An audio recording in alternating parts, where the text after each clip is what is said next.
This is an appalling act of violence in the streets of Sydney. Shots fired in the city's west. We'll be chasing up every lead in relation to this matter, and we may have to act proactively against people in the coming days.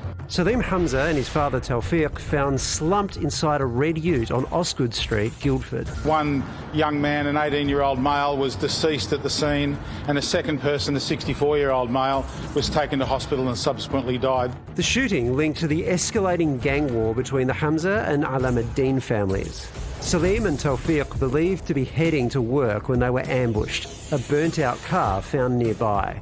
Shortly after that vehicle was set on fire, a grey or dark-coloured Ford Mustang sedan was seen leaving that location.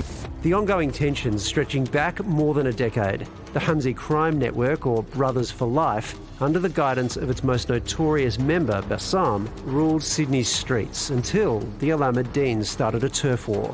Long-standing feud between these two families exploded last October when an Alamuddin lieutenant was set upon by a number of the Hamza families and robbed of his mobile phone.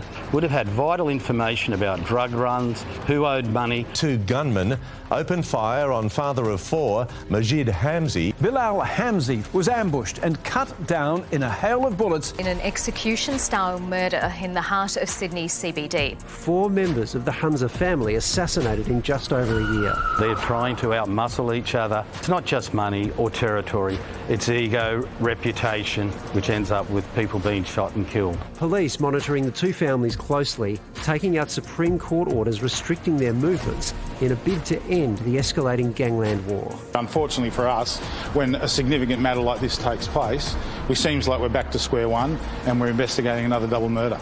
I fear there's going to be a lot more bloodshed on Sydney's streets. When these wars erupt, it's almost impossible to stop.